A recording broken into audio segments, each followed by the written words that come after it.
o nosso último assunto desse bloco é sobre o aumento ou redução do capital social.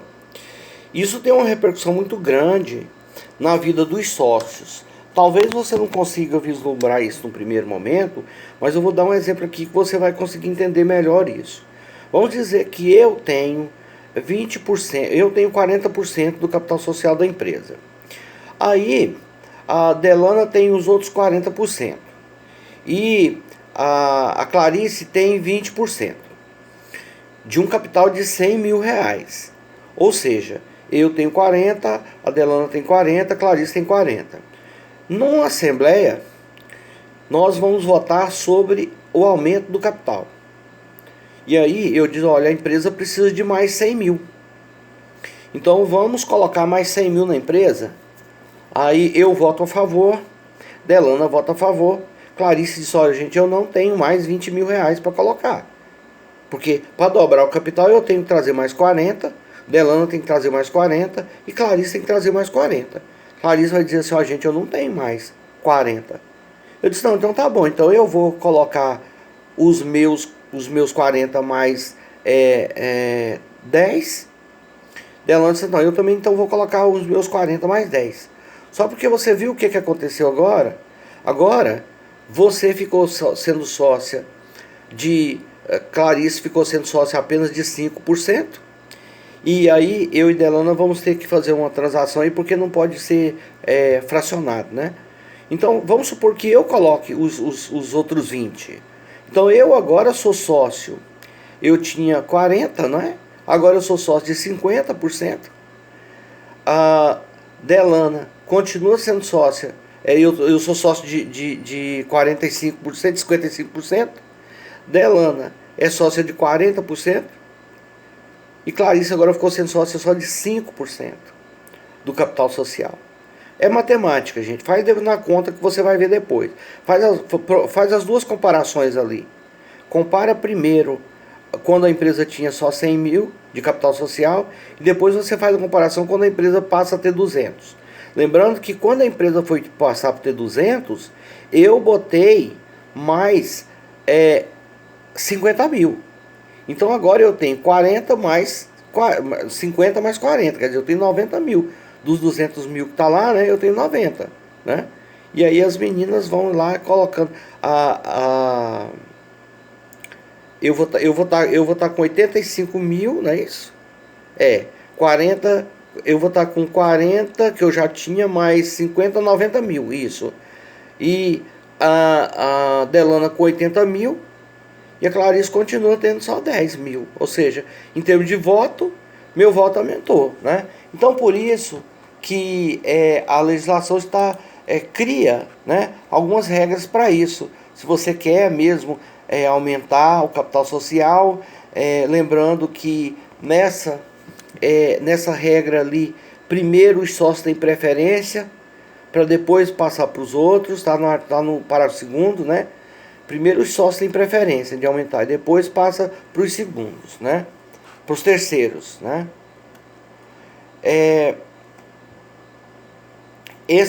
Quando há perdas irreparáveis, no artigo 1082. Gente, quando há perdas irreparáveis, só tem dois caminhos. Ou é prejuízo, ou se você não quiser prejuízo na empresa, você tem que colocar mais dinheiro, né? Para aumentar o capital social. Então você pode também reduzir. A empresa deu um prejuízo de 50 mil reais. Eu não quero botar 50 mil para cobrir o rombo. Então o que eu faço? Eu vou lá e diminuo o capital social. De 100 eu passo para 50, né? Tudo isso aí, todas essas regras aí de aumento e redução, só pode ser oposta a terceiros, está no artigo 1083. Só pode ser oposta a terceiro depois da averbação. E ela não engloba os que já tinham contrato firmado com a sociedade. Por exemplo, se você fez um empréstimo no banco e lá você informou que o capital social da empresa era de 100 mil, se você reduzir o capital social para 50, isso não pode ser oposto ao banco, não. Você vai ter que arrumar o restante do dinheiro para pagar o banco. Ela só vincula àqueles que contratarem depois da averbação.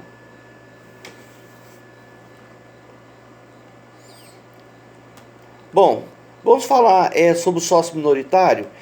Agora é a seção 7ª. Gente, não tem muito segredo não. Sabe por que não tem muito segredo? Porque nós já falamos sobre isso lá no artigo 1030. Na verdade, é só a repetição do artigo 1030. Que você precisa convocar o sócio. Lembra aquele sócio que estava furtando lá na empresa, aquele sócio que estava tirando bens da empresa, aquele sócio que estava utilizando o patrimônio social da empresa em proveito próprio? Quer dizer, a mesmíssima regra do artigo 1030. Aliás, aqui no 1085 faz até referência ao artigo 1030, né? O que você precisa estar atento aqui é o seguinte, que você precisa avisar o sócio com antecedência, dar a ele prazo. Eu não estou aqui com o artigo bem aqui, mas eu acho que são 30 dias. Você precisa avisar o sócio que está sendo excluído com antecedência, para que ele exerça a ampla defesa do contraditório, para depois, então, decidir sobre a saída dele. Aí o sócio que está sendo, né, o Bruno chega lá e diz assim, não, mas eu tenho 80% do capital social, quero ver como é que vocês vão me tirar daqui, como é que vocês vão me excluir da sociedade. Lembrando que o sócio faltoso não vota, tá? Então, Bruno, você não vota. Então esses 80% seu não conta, o que conta mesmo são os outros 20%. Então nós vamos usar percentual de 20%. Desses 20%, 15 votaram a favor da exclusão do Bruno. 5% votaram pela permanência do Bruno. Bom, 15 votos de 20 dá 75%, professor. 75% dos 20, né, que estavam lá, né? Então, os 80% do Bruno não vale nada mais. Lembrando apenas que nesse caso nós vamos ter que realizar um balanço especialmente, né, para aquele momento, para poder tirar o Bruno da sociedade. Então, você precisa primeiro dar o direito de defesa dele, depois ver se a quantidade de sócios pode excluir, tá lá, ó, mais da metade do capital social. Excluído, claro, né? Excluído o faltoso, né? E aí a gente vota para ele sair da sociedade. Se ele der algum prejuízo, a gente abate do valor do prejuízo. E aí a gente vai lá no artigo 1031, faz o levantamento contábil para aquele momento, realiza o valor que ele teria, entrega na mão dele e diz, vai com Deus, né? E não peques mais, né? Não aparece mais aqui. Bom, é isso. No próximo bloco nós vamos falar... deixa eu falar sobre o artigo 1087 também, que o artigo 1087 reporta ao artigo 1044, né? Então não tem muito que se repetir aqui, né? As causas de dissolução da sociedade. Anotem, por favor, que nós não vamos trabalhar com o artigo 1088, nem o 1089, nem o 1090, nem o 1091, nem o 1092. Então, no próximo bloco que nós vamos falar, nós vamos partir do 1093. Anotem, por favor, que esses artigos não estão sobre análise, para você não fazer confusão com ele no dia da prova, né? Faça um X nele, faz um parêntese, para você não fazer confusão no dia da prova, né? Por falar em prova, essa semana eu vou passar aí para vocês o roteiro do trabalho, né?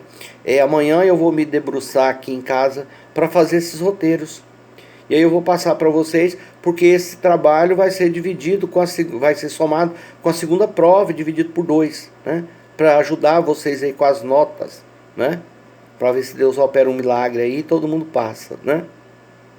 Bom, por hoje é só. E aí a gente vai se falando. Eu vou deixar a atividade também no AVEF amanhã. E a gente vai se falando.